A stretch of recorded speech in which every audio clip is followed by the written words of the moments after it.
This podcast is for informational purposes only and does not constitute financial advice. Consult with a qualified professional before making any investment decisions.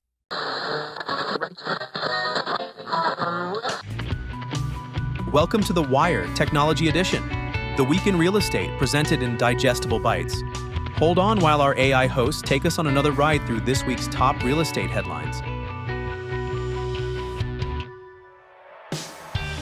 Welcome back to the Deep Dive Wire, listeners. Great to be here. Today we're doing what we do best, really digging into the latest real estate tech news. Try to sort the signal from the noise. Exactly. We want to find out what's genuinely significant for your business. And we've got quite a mix today. We really do. Everything from AI looking to streamline listings to some innovative seller financing stuff. And that agent movement data too. Right. Plus an auction result that might ring a bell for some listeners. Yeah. Our goal, like always, is to cut through the headlines, give you insights you can actually put to work. Okay, let's get into it. So where should we start? That AI theme seems pretty strong. I think so too. It feels like AI is really moving past the hype and getting practical. Yeah. Becoming part of the daily grind for agents. Like this One Key MLS and OccuSell partnership. Ah, yes. One Key massive MLS up in New York, right? Over 45,000 members. That's the one. And they're teaming up with OccuSell. And OccuSell's pitch is what? Making listings faster and better with AI. Essentially, yeah. Speeding up creation, improving the accuracy, making them more marketable. But here's the kicker. Okay.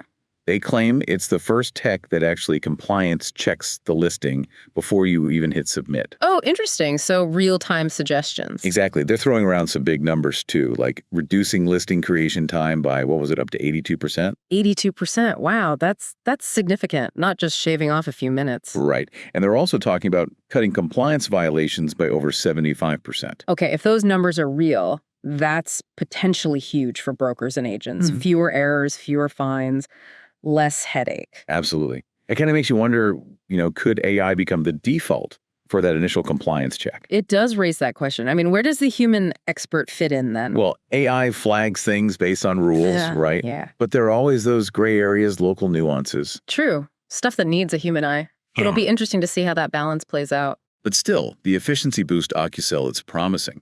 Pulling data from like 40 databases to make listings pop. That's a strong value proposition for agents. Makes sense why Richard Haggerty at One Key talked about empowering agents with these tools. Yeah, that quote seems spot on. And, speaking of empowering agents and efficiency, we're seeing innovation on the money side too. This House Amp service partnering with the Keys company. Ah, down in Florida. Keys is a big independent brokerage there, right? Christina Pappas runs it. That's them. And House Amp is tackling a different kind of problem. Which is? Helping sellers fund repairs or upgrades before they sell, accessing their home equity early. Oh, right. So they can fix the place up without needing cash up front. Exactly. Up to $250,000, apparently. No immediate financial hit. That's a neat tool for an agent walking into a listing presentation. Totally. Makes suggesting improvements, even just paint or landscaping, much easier for the seller to swallow. Yeah, it removes a major obstacle. And it really highlights how fintech is weaving itself into the real estate fabric now. Finding these creative financial fixes for common roadblocks.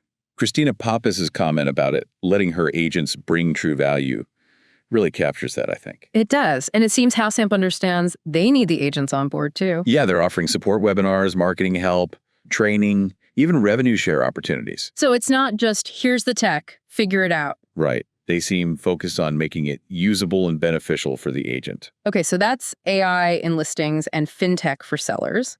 Let's pivot a bit. Agent movement. Ah, yeah. The Recruiting Insight and Bull Trail report. Some pretty stark figures there. 13% of active business operators switched brokerages last year. That sounds like a lot of churn. It really is. We're talking agents handling over 129,000 transactions collectively. Think about the financial impact of that. Huge, especially when you consider the average mover did nearly 5 deals and some top producers were doing over 100. Massive revenue shifting around. And the report tried to pin down why they move. They had those 8 Ds, right? Yeah, that was interesting. It wasn't just dollars, though that was one D. What else was there? Things like direction, basically. Sure. Leadership, quality, development, training, and growth, differentiation, what makes the brokerage stand out, Okay. company dynamics, digital and data dominance, the tech environment, essentially, de-risking, and then the big one. Dissatisfaction. Yep. And the number one reason cited for that, lack of support, slow commission payouts, and here's the connection, outdated technology.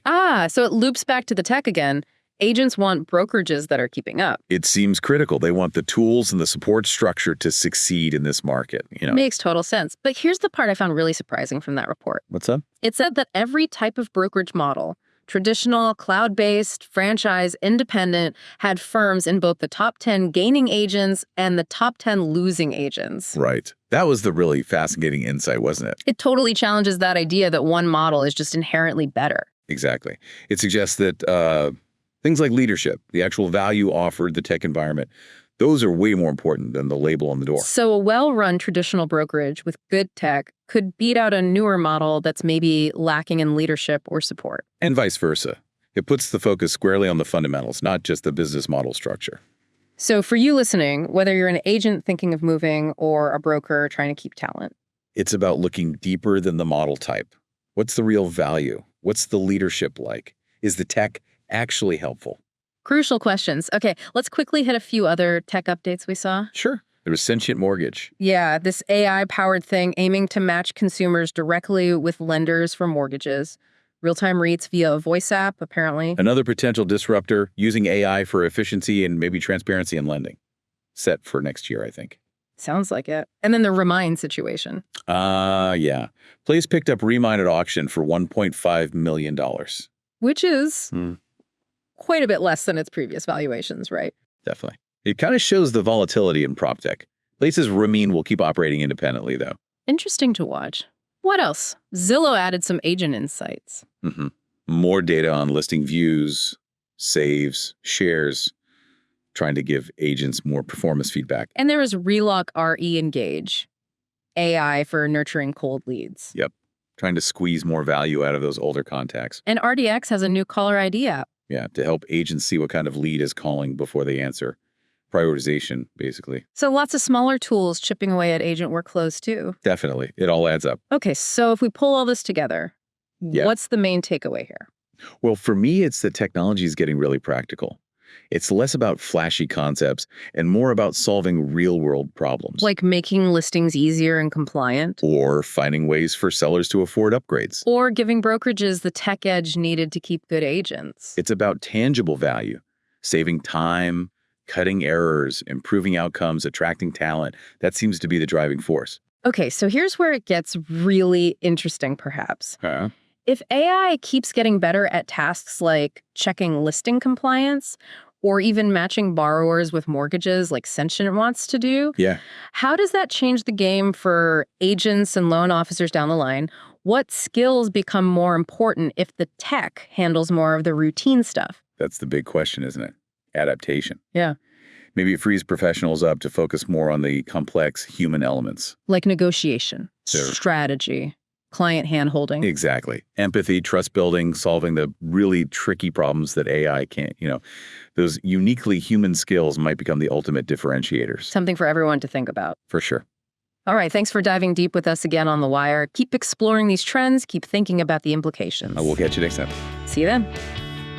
If you're interested in your own personalized edition of The Wire, please visit us at thewire.fm/custom.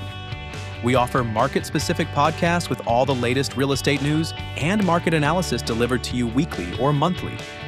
Own your market with a personalized edition of The Wire, the week in real estate. Thank you for listening.